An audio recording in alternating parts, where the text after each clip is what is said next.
In assessing the impact of the floods on Nigeria's real estate sector, North Court expects a rise in insurance claims and increase in premiums for properties in flood-prone areas. Now, they also expect international investors to take a wait-and-see approach for the short to medium term. Chief Operating Officer and Director of Real Estate Research at North Court, Ayo Ibaru, joins us live in our Lagos studio to unpack the report. Thank you so much for joining us on the show today, Mr. Thank you Ibaru. for having me. Now, getting into the nitty-gritty of this report highlights the clear implications of non-challenge when it comes to preparedness for floods. Yes. Climate change is really hitting much faster. Africa is not necessarily prepared, but contextually identifying the issues. In your report, you made mention of the fact that we have poor drainage systems, poor town planning, exacerbating this pressure, which was highlighted within the recent flood patterns that we've seen so far. The worst is over, almost over right now. The floodwaters are receding. But what are the biggest takeaways?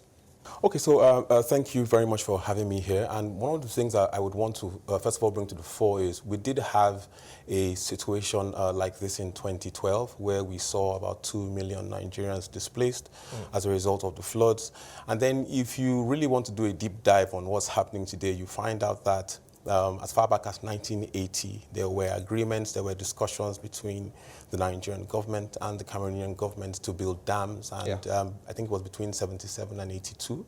The Cameroonian government built its Lagdo Dam, and the Nigerian government did agree in principle to construct its own dam. And I think we're about 40 years now, and it's not been done yet. The takeaways are a couple. First of all, these disasters, at the risk of sounding morbid, they will come.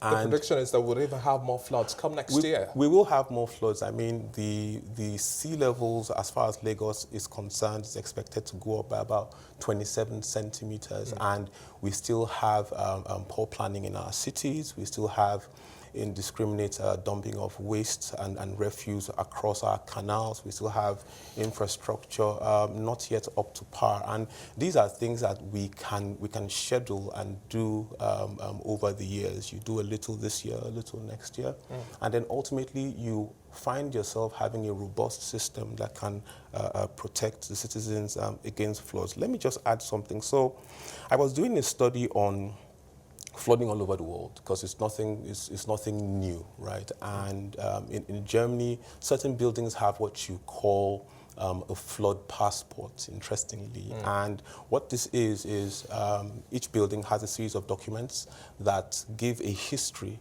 as to how floods have impacted the building, its value, its pricing over a period of time. And that just helps, in the insurance claim and processing issue that you had read earlier. So it's really a call to action as to what we need to do to stop these kinds of disasters from being worse than they have to be, and then putting people in a place where they can get on with their lives. Let's talk about the price shifts of houses now, real estate properties at this point in time. Yeah. When we see the images of buildings submerged, within the eastern part of the country, the northern part, it mimics this posture of rural areas. However, you take the likes of Lekki, Axis, Victoria Island, and other houses here within the highbrow sectors, areas of Lagos also been affected now. In terms of how we're seeing the price shift in flood-prone areas, the prices are going down, and those on higher land are now having some level of appreciation. Do you think that pattern will continue to increase? I mean, in our short-term projections regarding the impacts of floods on the Nigerian real estate markets, yes, in the short term, we will see floods reduce the demand for properties, of course, around flood-affected areas. Of course, pricing will also reduce. But as you also said, the floods are beginning to recede. And what will happen is investors, especially institutional investors, will start to ask more questions around the feasibility and viability. Government's response, really? I mean, that's what we see in the long term, in that the big ticket investors will want to see how the government responds in the short and the mid-term. If they see the government taking an aggressive approach to dealing with these issues, they will get the memo and say, okay, look, these guys are taking this thing seriously, so let's bring in our fund. But I'd like to take you on that now, taking seriously the situation at hand. We also have to face the reality of improved town planning and also our drainage systems. However, for all of the manifestos and agenda being brought to the table, it's election season, not so much of a focus is also being place in terms of infrastructure design when we're talking about utilizing underground spaces. Now, how do you think this shape-up would likely also come up as we're looking at utilizing spaces much more efficiently? We're also having talks around COP27 ongoing right now, looking at carbon negative housing communities and much more. How do we begin to have a greener response and better utilization of space? Okay, so you've raised a couple of issues, and I will try as best as I can to approach them one after the other. Now, in our Outlook report for the year 2022, we did suggest strongly that the federal government going into the election season will make certain strategic announcements, and they will need to invest heavily in infrastructure.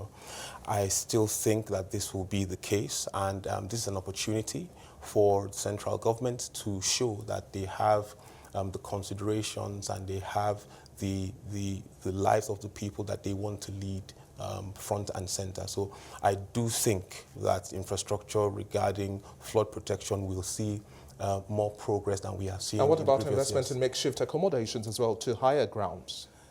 I mean, short term, yes, you will see that. Long term, we will have to address the issue of proper planning and getting into affordable housing for as many people as possible, because we can dance around the problem, but at some point we will have to solve it. Regarding climate, yes, we have a couple of buildings, a couple of developers who are taking the issue of green buildings seriously. We have quite a number of them in Lagos here, and that is what we see. But then again, there are questions around raising the funding and the financing. But the overall trajectory is an improvement and an attraction towards green buildings. The output for 2023? So we're still working on that. I mean, I don't know how much time we have left. We tend to take a subsector approach. So for residential, we expect an improvement. For grade A office and office in general, we expect a moderation. For retail, B grade, A grade, we see a moderation for A grade, but B grade will improve. For industrial real estate investments, we expect a significant improvement. Shortlists will continue their run. Student housing will improve as long as we are able to get our education system on a certain trajectory, if you get what I mean. For retail, we will see improvement. For logistics, we will also see improvement.